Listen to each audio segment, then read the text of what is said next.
জীবনে প্রথমবার আজ ভুট্টা পুড়িয়ে নিজেই খেলাম, সবাইকে খাওয়ালাম। শুভ সকাল বন্ধুরা, সবাই কেমন আছো? আশা করি সবাই ভালো আছো, আমি অনেক ভালো আছি। তো বন্ধুরা, সকালবেলা ঘুম থেকে উঠে কিন্তু আমার স্নান টান কমপ্লিট হয়ে গেছে আর সকালবেলা খাওয়া দাওয়া শেষ হয়ে গেছে। কিন্তু বন্ধুরা, মাথা আঁচড়ায়নি, তার জন্য দেখো এখন মাথাটা আঁচড়ে নিয়েছি।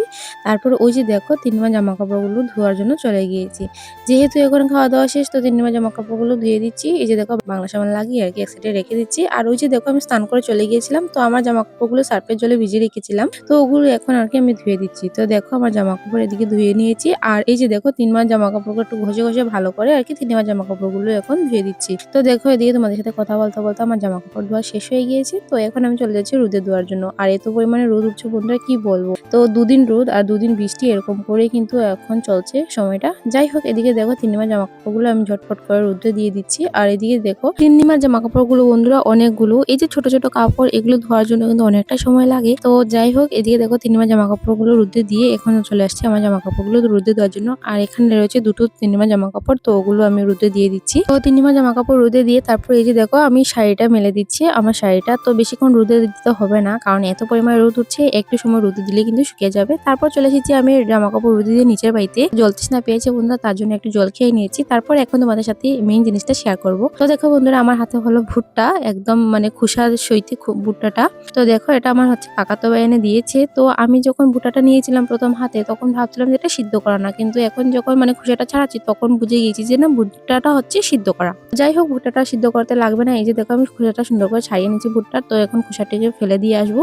এই যে দেখো খোসাটা ফেলে দিয়ে এখন চলে এসেছি রান্নাঘরে। যেহেতু আমাদের রান্না বাড়া শেষ, সকালবেলা খাওয়া দাওয়া শেষ, তো রান্নাঘরে এখন মানে ব্যস্ত নেই, রান্নাঘরে একদম অবসর রয়েছে। তো তার জন্য এই যে দেখো রান্নাঘরের চুলার মধ্যে এসে আমি এই যে পাতা দিয়ে হচ্ছে গিয়ে ওটা আর কি পুড়াবো আর কি। তো তার জন্য যে পাতাটা নিয়ে নিচ্ছি সুন্দর করে। পাতা দিয়ে অনেকটা সময় চেষ্টা করার পর কিন্তু মানে আগুনটা জ্বলছিল না। তারপর আমি নিয়ে নিয়েছি মিমি প্যাকেট দিয়ে এই যে আগুনটা জ্বালিয়ে দিয়েছি। আর উপর দিকে এই যে দেখো লোহার পাত একটা বসিয়ে দিয়েছি। এই যে দেখো ভুট্টাটাকে এরকম করে আর কি পুরানোর জন্য। তো এরকম করে যখন ভুট্টাটা পুরাতে লাগলাম, তখন দেখলাম যে পুরো আগুনটাই আর কি বের হয়ে যাচ্ছে, আর মানে ভুট্টাটার গায়ে লাগছেই না। তারপর আমার মাথায় বুদ্ধি এলো যে এখানে হচ্ছে গরম জলের ডেক বসিয়ে দিয়েছি, আর ওই সাইডটায় হঠাৎ ভুট্টাটাকে বসিয়ে দিলাম। তো যাই হোক, এরকম করে করে কিন্তু ওই যে দেখো ভুট্টাটা ফুটা শুরু করে দিয়েছে, আর সুন্দর করে কিন্তু হয়ে যাচ্ছে ভুট্টাটা। তো অনেকটা সময় কষ্ট করার পর বন্ধুরা প্রায় আধ ঘন্টা থেকে 40 মিনিট পর্যন্ত এরকম করে যে ঢং, তারপরে ফাইনালি দেখো ভুট্টাটা কিন্তু পুড়ে গিয়েছে। তো এই যে দেখো বন্ধুরা কত সুন্দর লাগছে, মানে বুঝতে পারছো কিনা জানি না, অনেকটা সুন্দর লাগছে, কিন্তু ফুটে গিয়েছে ভুট্টাটা আর একটু একটু কালো হয়ে গিয়েছে।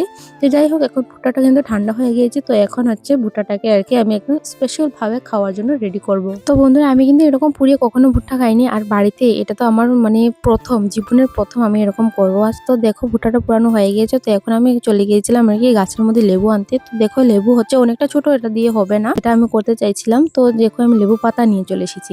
তো লেবু পাতাটাকে সুন্দর করে ধুয়ে নিয়ে এসেছি। আর এখানে দেখো কি কি নিয়েছি ভুট্টাটাকে স্পেশাল ভাবে তৈরি করার জন্য। তো এখানে দেখো লেবু পাতা, লবণ আর মিমি মশলা নিয়েছি, ওগুলো দিয়ে হচ্ছে ভুট্টাটাকে তৈরি করবো। তো দেখো এই যে দেখো লেবু নেই বলে হচ্ছে লেবু পাতা নিয়ে এসেছি, একটু গন্ধ হবে, ভালো লাগবে, আর টক তো লাগবে না। দেখো কি করবো, লেবু নেই তো লেবু পাতা দিয়ে কাম চালাতে হবে। তো দেখো লেবু পাতা ঘষে দিয়ে এখন হচ্ছে দিয়ে এই যে লবণটা ঘষে দিয়ে দিচ্ছি। আর আমাদের বন্ধুরা অনেক আওয়াজ হচ্ছে।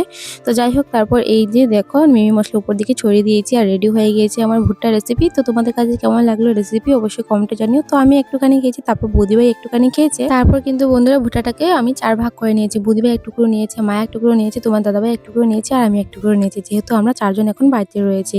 তো বন্ধুরা, আজকের ব্লগ ভিডিও এতটুকু পর্যন্ত। তোমাদের কাছে আজকের ব্লগ ভিডিও কেমন লাগলো অবশ্যই কমেন্টে জানিয়ে। দেখা হবে নতুন ভিডিও, ততক্ষণ জন্য বাই, টাটা।